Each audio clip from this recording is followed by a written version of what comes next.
নমস্কার বন্ধুরা, রুচির কিচেনে সবাইকে স্বাগত জানাই। আজকে দারুণ টেস্টি পটল আলু দিয়ে নিরামিষ একটি রেসিপি নিয়ে এসেছি। আশা করি আপনাদেরও ভীষণই ভালো লাগবে।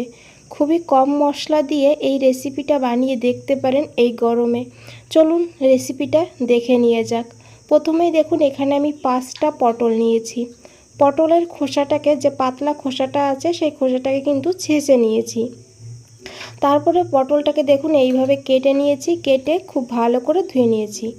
এখানে আমি দিয়েছি একটু লবণ আর সামান্য একটু হলুদের গুঁড়ো। দেখুন এইভাবে সামান্য একটু দিতে হবে, খুব বেশি দিলে তাহলে পটলগুলো ভাজার সময় তেলটা কালো হয়ে যাবে।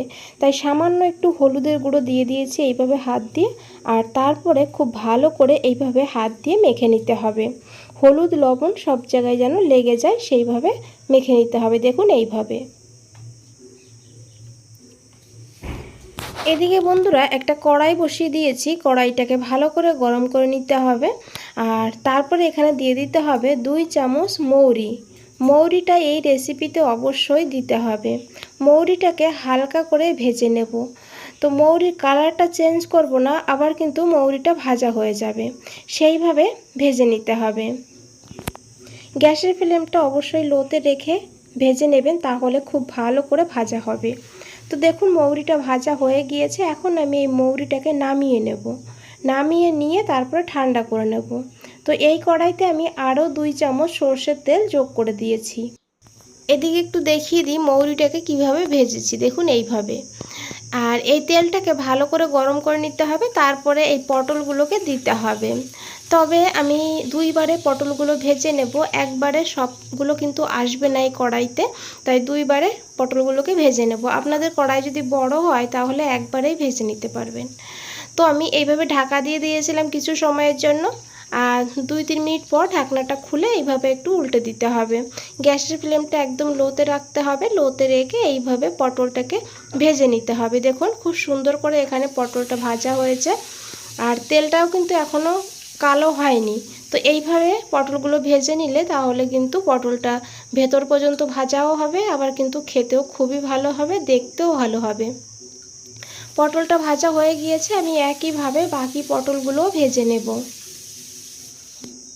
এখানে বন্ধুরা বাকি পটলগুলো ভাজা হয়ে গিয়েছে। দেখুন এখন এই পটলগুলোকে তুলে নিতে হবে।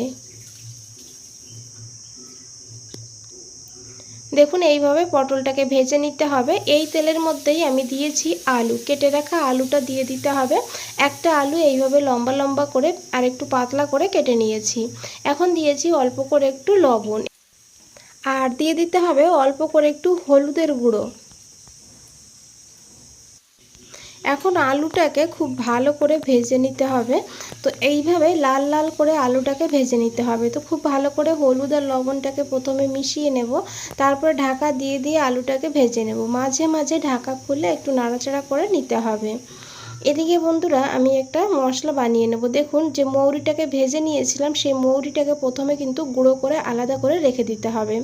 তো মৌরি ঠান্ডা হয়ে গিয়েছে, এখন আমি এই জারের মধ্যে নিয়ে মৌরিটাকে এইভাবে দেখুন গুঁড়ো করে নিয়েছি। এইভাবে মৌরির গুঁড়োটাকে বানিয়ে নিতে হবে, তারপরে এই গুঁড়োটাকে ঢেকে রাখতে হবে, না হলে মৌরির যে একটা ফ্লেভার আছে সেটা কিন্তু খারাপ হয়ে যাবে বা উড়ে যাবে। এই জারের মধ্যেই আমি নিয়েছি একটু আদা, 1 ইঞ্চি মতন আদা দিয়েছি, একটু জল দিয়ে বেটে নিতে হবে। এদিকে দেখুন আলুটাও বেশ ভালোভাবে ভাজা হয়ে গিয়েছে। মাঝে একবার আমি ঢাকনা খুলে একটু নাড়াচাড়া করে নিয়েছিলাম। এখন এই আলুগুলোকেও তুলে নিতে হবে।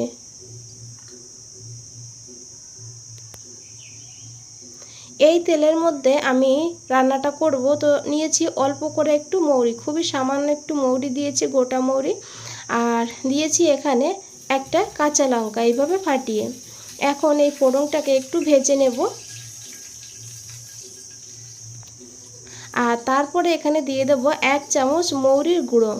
গ্যাসের ফ্লেমটা অবশ্যই লোতে রাখবেন, লোতে রেখে মশলাগুলোকে দিতে হবে, না হলে মশলাটা পুড়ে যেতে পারে।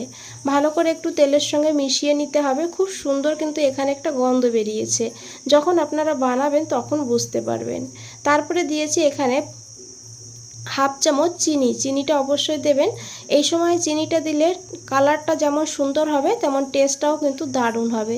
চিনিটাকে দিয়েও খুব ভালো করে মিশিয়ে নিয়েছি। তারপরে এখানে দিয়ে দিয়েছি 1/2 চামচ হলুদের গুঁড়ো।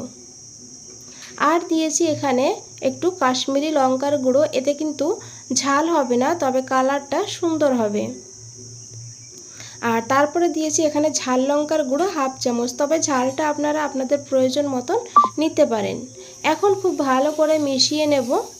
আমি আগেই বলেছি গ্যাসের ফ্লেমটা একদম লোতে রাখবেন, তারপরে মশলাগুলোকে ভালো করে মিশিয়ে নিতে হবে।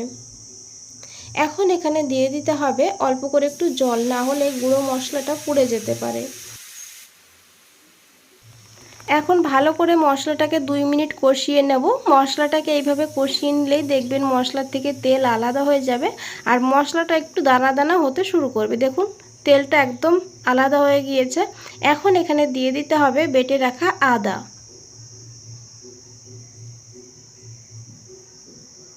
জারটা ধুয়ে অল্প করে একটু জলও যোগ করে দেব আর তারপরে আদাটাকেও ভালো করে একটু কষিয়ে নেব, যেন আদার কাঁচা গন্ধ না থাকে।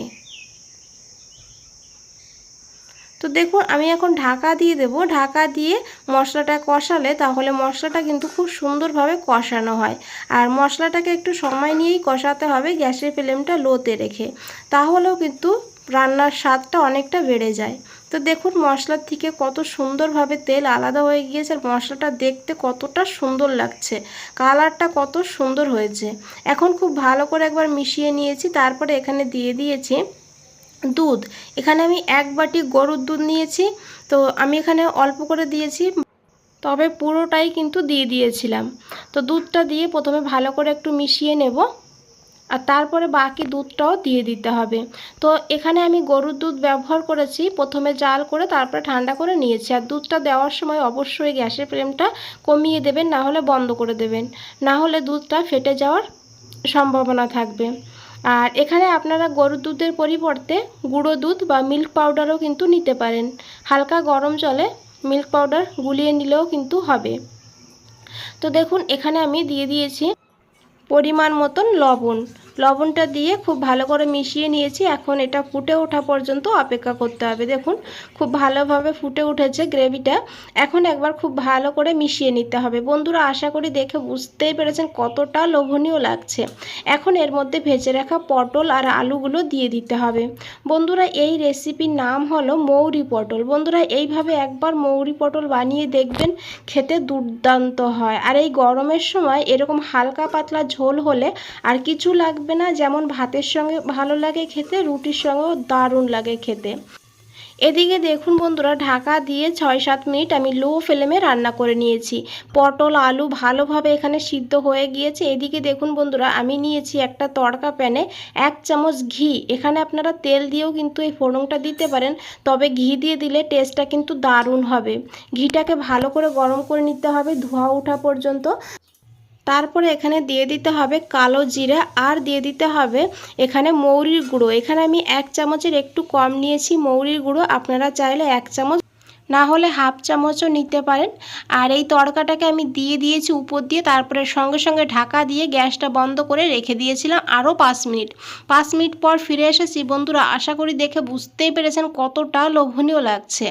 তো একবার হলেও এইভাবে বানানোর অনুরোধ রইল আর কমেন্ট করে অবশ্যই জানাবেন আপনাদের কেমন লেগেছে। বন্ধুরা রেসিপিটা ভালো লাগলে অবশ্যই একটা লাইক করে দেবেন, চ্যানেলটাকে সাবস্ক্রাইব করে পাশে থাকবেন। আজ তাহলে এই পর্যন্তই, ফিরে আসছি নতুন কোনো রেসিপি নিয়ে।